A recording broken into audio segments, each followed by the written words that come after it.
My barbecue road trip started in the streets of East London, and I'm continuing the journey out here in the deep south.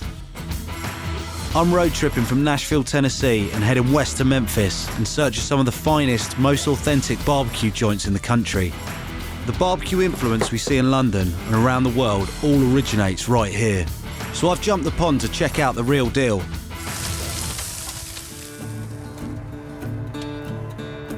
My first port of call is at Peg Leg Porker. I'm here to meet Kerry Bringle, an award-winning pitmaster, for my first real taste of American barbecue.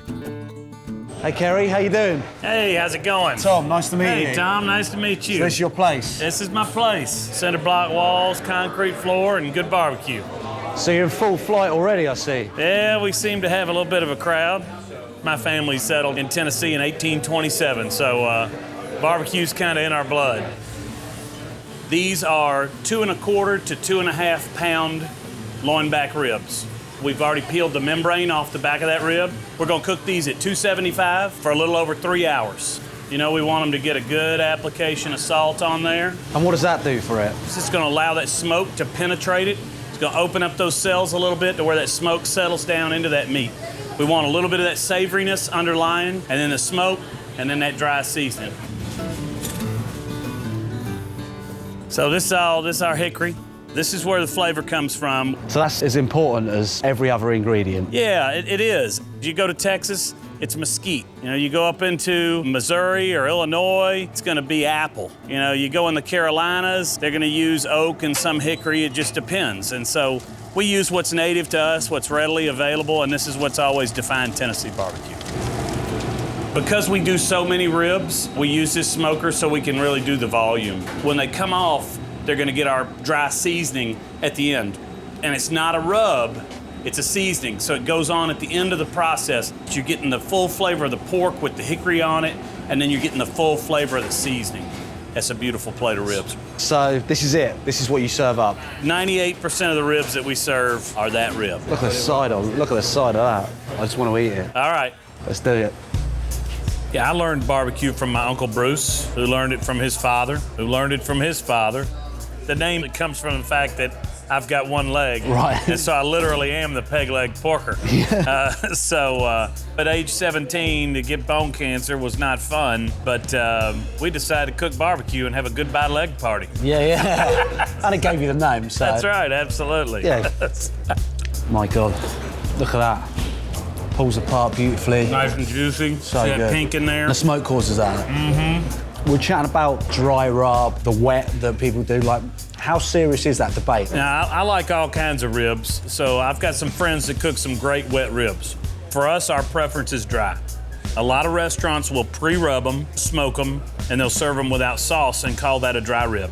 It may be a good rib, it may be great, but it's not a true West Tennessee dry rib. I like to dip mine in sauce. There's a little bit of sweetness in there as well. A little bit, not much. Not too much, but. They got that nice pink smoke ring in there. Dry ribs are not dry. You can see how juicy that is. My God. Kerry, thanks a lot for your hospitality. Hey, thank you for coming. We're glad you're here. You're gonna eat a lot of great food. Put a greasy hand on it. Hey, that's all right. Cheers, thanks so much. Thank you. I'm leaving the bright lights of Nashville and heading deep into rural Tennessee to check out one of the most unique barbecue joints in the state. I'm in Lexington, Tennessee. It's 5:30 in the morning. I am heading to Scott's Parker's Barbecue. They're one of the only places in the world that still cook whole hog. They literally split it down the middle. You can start cooking it. Wow. Is that him? Don't know. Someone's hanging about. Hey Zach, how you doing? I'm Tom. Good. Nice to meet you, Tom. What's the story?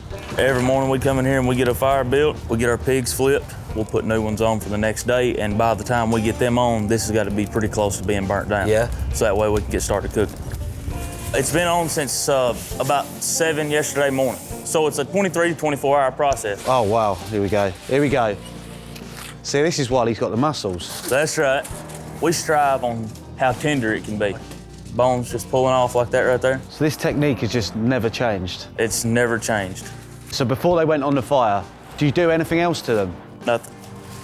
Is this a secret sauce or? It is. It's been a part of this place since '62, so. Wow. It's been here a long time. It's a vinegar-based sauce. It's got some cayenne peppers in it, some black peppers. What does this do to the meat then? It really don't affect it a whole lot. If anything, it might preserve it a little bit throughout the day and keep its flavor. It's all about your hickory wood, your coals, your temperature. You really want to pay attention to the details of the way your pigs look throughout the day. This place has been here since '62. My dad bought it in '89 and it worked here since early in the '70s. I'm pretty sure I'm the only one that uses cardboard and block pits, and there's not many people doing whole hogs anymore. A little bit harder work, and you got a lot of waste in a whole hog, but that's what my dad strived on, and I do a lot of things based on the way he would do them. He tried to keep it old-fashioned. That's what this area grew up on, and that's the way I want to keep it. If I had to quit doing whole hogs, I'd quit in general. It's whole hog or nothing. It's not a job to me, it's art. I get to pour all of my love and heart and blood and sweat into it. That's ready to go. Simple as that.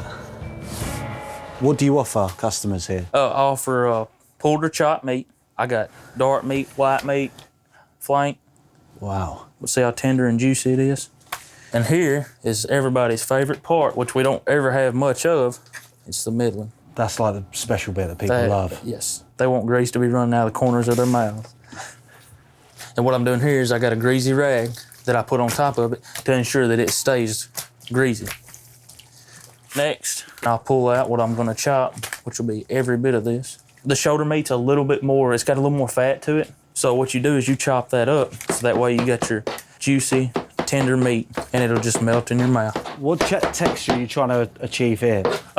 You want a real fine texture because you want people, once this is chopped and on a sandwich, they don't really have to chew. I have some older people that come in and get chopped meat.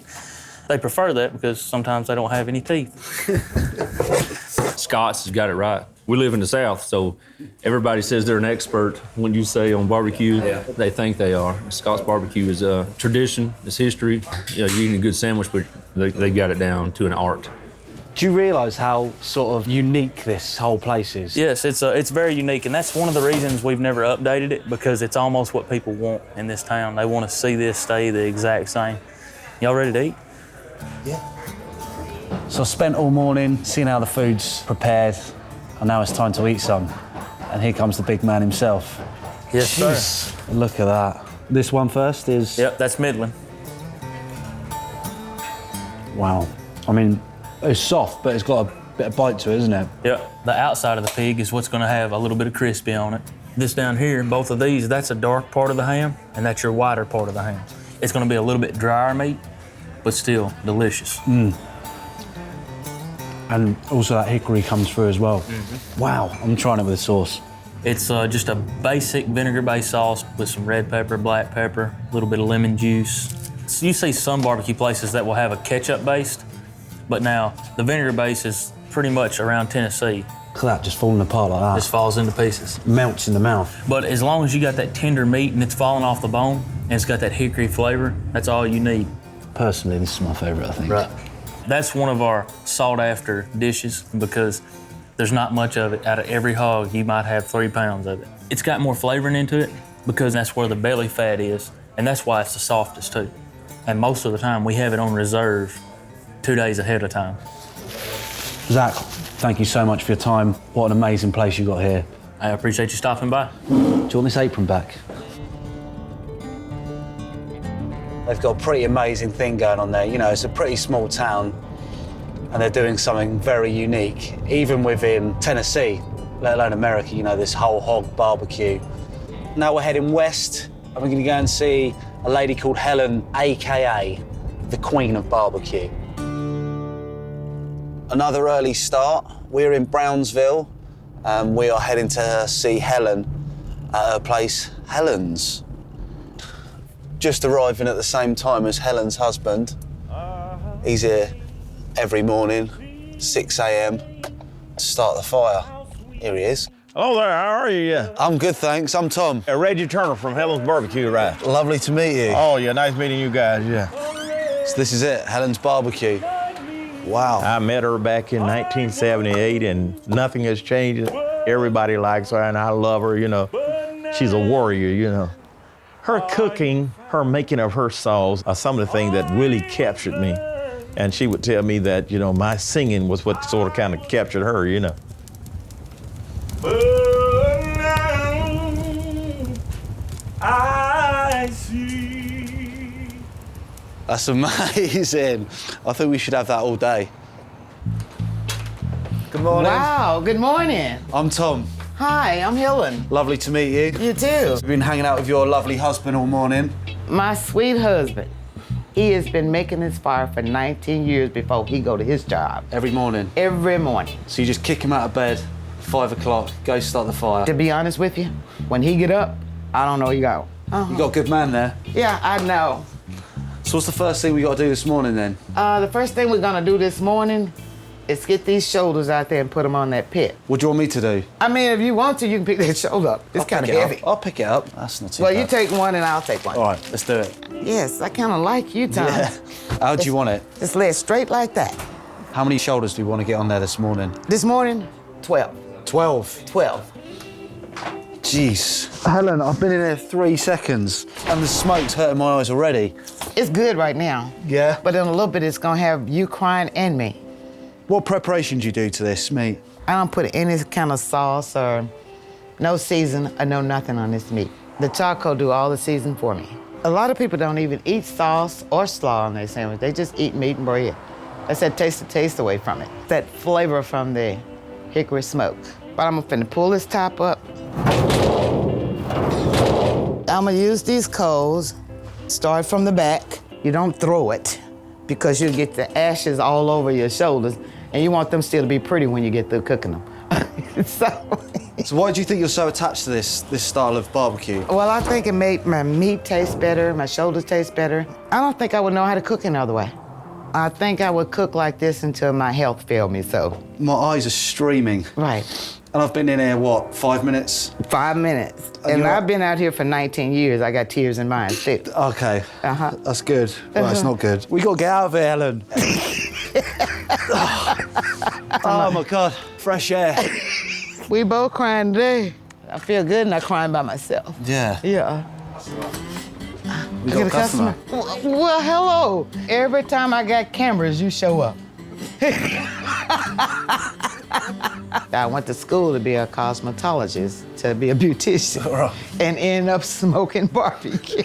Small sandwich. Okay, and a lot of slop. I'm glad I'm not a beautician. I'm glad I'm smoking barbecue every day. I got here and started making sandwiches and working. I was probably about 27. Prior of a month's time, I was making sauce, I was making slaw. I was doing everything. Homemade. Thank you. You have a good day. When it comes to this secret sauce that everyone goes on about. I haven't even shared it with my daughter. No? Nah. What sort of things do you put in it? What sort of things that Yeah. I put in there? I put a lot of sort of things in there. Yeah. I use ketchup and vinegar. The rest is my secret. Okay. Okay. Most of the time, I work this whole thing by myself, from the back to the front. My customers, all of them appreciate me, every last one of them. Nobody else a stranger that comes in here. Anybody can tell you I treat everybody the same. I don't care if I got 50 people out there. First come, first serve. I don't make a difference. Can I get the regular barbecue sandwich? Would you like crackling chopped up in your barbecue or? Give me the works, Helen. Well, that's exactly what I'm gonna do, is do you a special sandwich. Would you like mild or hot sauce? It's got to be hot, surely. Okay. Oh, thank you very much, madam. Thank you. You enjoy. Hey, guys, how you doing? All right, how are you? You guys eat here a lot? You're locals. She put the crackling in this as well. So you've got all that stuff that just pulls apart. You got the nice caramelisation on the top and the crunch of the crackling. And then obviously the sweetness and the heat of the sauce. The true taste Hi, how are you? of Brownsville, Tennessee. Yeah, trying to be more polite and nice. Helen, thank you so much for having me. I've had an amazing day and look forward to coming back one day. If you'll have me. I would have you. Okay, good. But I'll bring my girlfriend. Yeah, bring your girlfriend. Yeah. The one you're gonna marry. Yeah, she'll be my wife, I promise. Maybe That's cut gonna that be a bit out, long 'cause time. I can't afford it. Well, I'll see you next time. This is where the road ends for me, Memphis, the home of Elvis Presley and the birthplace of rock and roll. I'm heading to Charlie Virgo's Rendezvous. They've got a lot of history. They've been open since 1948. I've been told I cannot leave without trying their dry rub ribs. How are you? Excuse me. Yes, for sure. Do you know where John is?